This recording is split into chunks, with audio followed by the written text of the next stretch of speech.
Hey everyone, Ben here. Now this has been one of those racing weeks where I have come very close to giving up. Let me tell you all about it. We're at Bathurst in the Super Tourers in RaceRoom and I am fighting for the lead on lap 1. We're side by side as we start climbing up the hill with Julio, who is fighting me hard for this position in the Honda, and he's able to hold on, but I'm feeling pretty good in the cockpit at this point. I love this circuit, I love these cars, and I'm just finding my way towards some decent pace here as we're coming up over the top of the mountain for the first time. I am now bracing myself to have to head downhill through the trickiest part of the circuit, particularly tricky on cold brakes and cold tyres. Julio makes it through cleanly, so do I, but look at the Honda. On the exit, he clips the inside curb, hits the barrier on the outside. We're going to be side by side through the next section of track, and I just can't keep hold of the car. I carried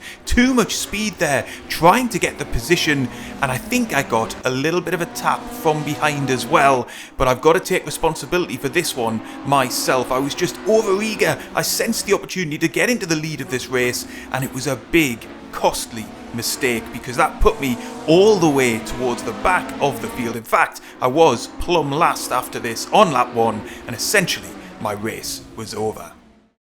So I came back for another go. This is race 2, directly after the end of the previous one, and I sensed another opportunity to get myself up onto the podium, maybe even another race win here in RaceRoom. We're off and underway then. I haven't got the best of starts. I'm hoping to hold on to P4 here. Julio in his gold Honda is one of our rivals yet again, but there's another couple of drivers here in the Volvo towards the front of the field. Directly up ahead, that's Cobus, and then we've got Nagy leading this race. Julio then slotting into P2, and I've got Mora just behind me in P5.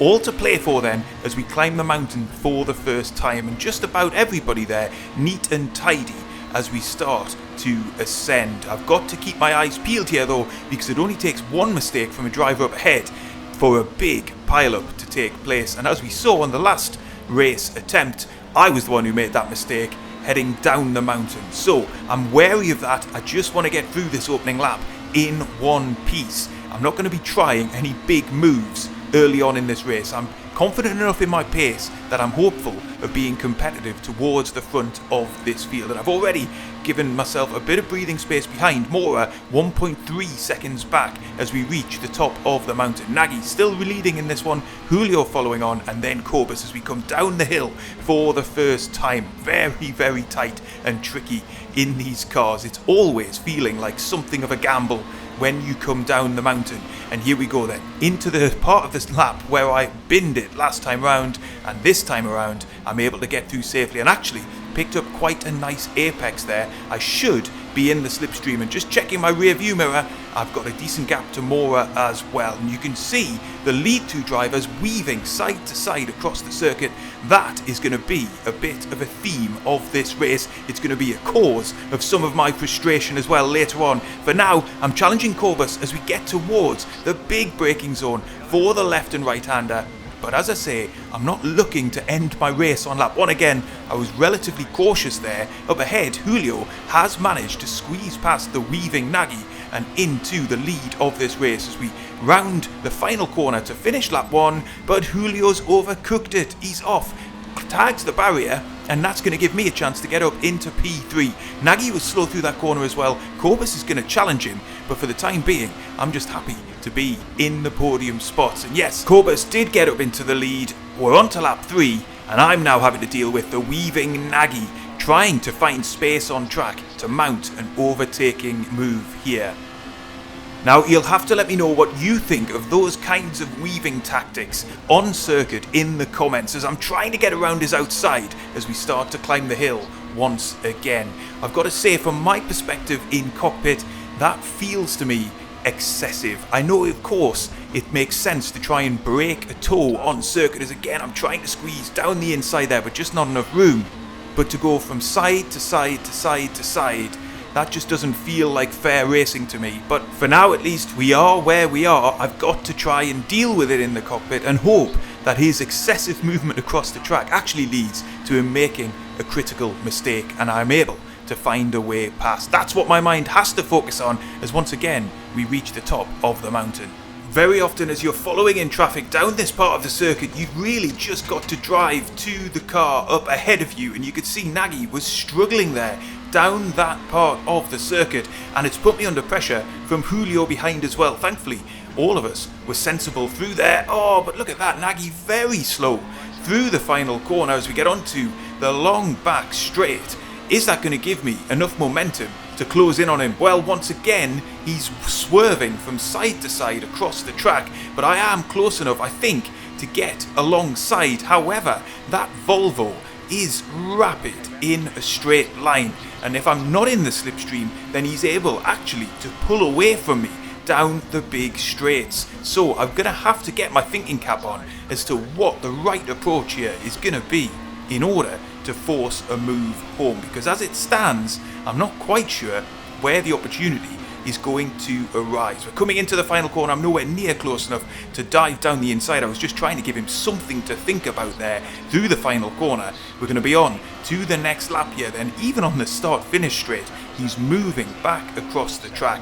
Let's see if we can do something on this lap then. I'm trying to prioritise a good exit from the first corner there, and I think I've got it. I'm able to get a little bit of an overlap here going, so he's not able to cut back across the circuit. However, I'm going to be on the outside of the track. I'm trying to give him a bit of a pinch, but look at that. Look at the speed that this Volvo has in a straight line. So he's gone to the racing line. I'm going to dive down the inside. He left a big gap there. We're side by side through the corner, and yes, I've been able to squeeze through. I'm up into P2 in this session. I'm going to hook to the inside, not give him a chance to come down the inside, but I'm going to get a tag from behind and another one, and I'm pushed out into the barrier. Wow, Nagy comes flying through there, and I'm actually going to end up losing 2 more positions. First to Julio and then to Bolzoni in the Volvo, who is also squeezed past. What on earth happened there? Well, let's take another look back on replay then. First, my dive down the inside here, which I think was just about fair enough. We're able to squeeze on past. He left the gap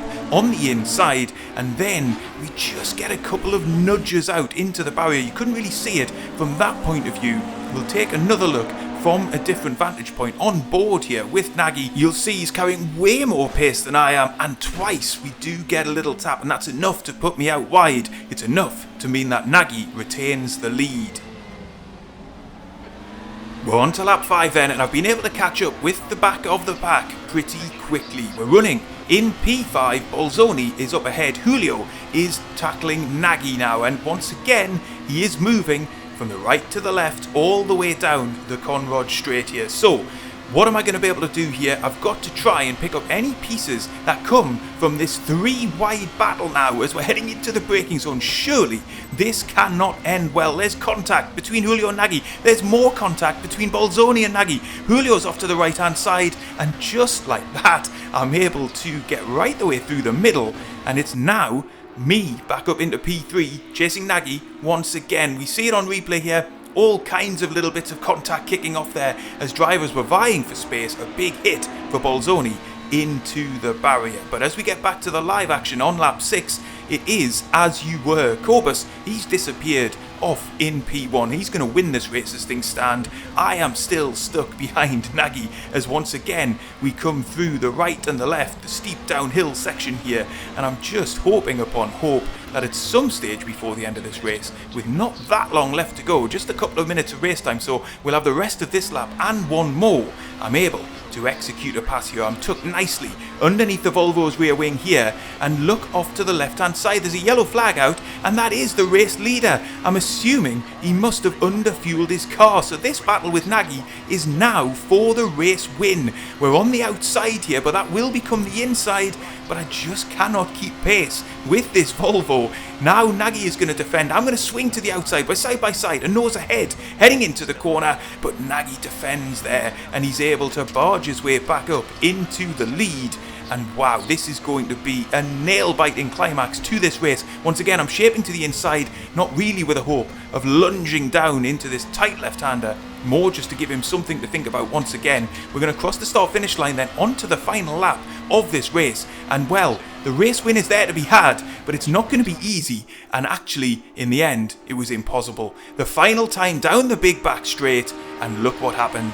we had some kind of server connection issue as I was trying one last time to get up into the lead of this race. It would drop me all the way back to P5, and in the end, that was my race. Highly frustrating. And so, we came back for another go. Now, I've got to confess at this stage in the cockpit, these races were all back to back to back. I was beginning to get pretty cross and pretty frustrated. I felt like I was really denied a win in the last race, and of course I made my own mistake in race 1. So this is lap 1 of my third attempt here to try and get a race win, with the same cast of characters vying for the lead. Julio is following Nagy. Nagy is weaving across the circuit just as he did in the last race. Julio is fighting though very hard, and he might have a chance down the inside here if he's able to carry sufficient speed, and it looks as if he's been able to do it. So once more, my battle on track is going to be with Nagy, and I know I've got to try and get past him quick, because if I don't, then I'm going to lose touch with Julio, who is now in the lead of this race. He's defending though on the inside into the final corner as we end lap 1, and once again he's gone wide on the exit. That's going to slow him significantly, and it might allow me up into P2, and I've got the inside line heading into T1. Can I hold this position then? Julio's on my outside here. I'm just able to carry enough speed in order to make the position mine. But wow, here we go again then. It's going to be a head-to-head battle between myself and Nagy. I can't discount Julio's presence though. He's definitely got pace. I'm confident in racing with him.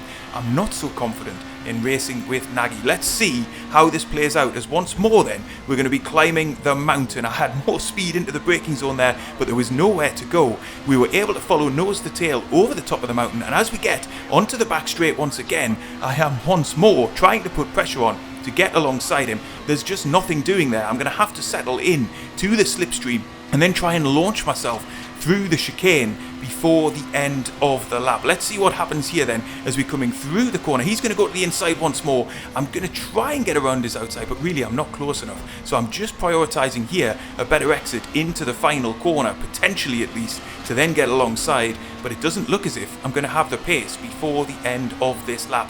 Going to shape to the inside once more. I'll be honest with you, it's easy talking calmly about it now. I was really frustrated in the cockpit at this point. I did not want to spend another race stuck behind Nagy here, weaving across the circuit. He weaves across me into the braking zone. I spot an opportunity down the inside. Wow, he's turned into me. Big contact. We're side by side on the exit. I'm not really minded to give him much room on the exit of the corner as a result of that contact. And finally, we're up into P1. Was this a step too far to get the move done? Well, I'll let you be the judge of that. You can let me know what you think in the comments. It certainly felt pretty full on in the cockpit. I was not happy with this contact here, and then on the exit of the corner I could have given him a little bit more space, but honestly it didn't feel like he gave me any room on the inside, and given everything that's gone before it over the last couple of races, I didn't swerve out towards him, but I wasn't going to make it easy for him on the outside of the circuit there either. It's not usually how I like to go racing, I'll be honest, and I was a little bit hot under the collar in the cockpit. But there it is. It was the move that was required to get up into the lead of this race. We're just on board there with Julio, who also made it through, and thankfully from there I was able to have a clean session. I ended up finishing 7 seconds up the road from Nagy, 0.7 of a second up the road from Julio, and that was finally the race win. But wow, it was a very intense few races. I wasn't dreadfully happy with my own performance throughout all of it. I was less than impressed with some of the racecraft as well. But ultimately it is a fantastic combination. These cars are brilliant to race, and finally I was able to bag that race win. I hope you've enjoyed the video. If you have, leave a like, get subscribed, and I'll see you on the next one.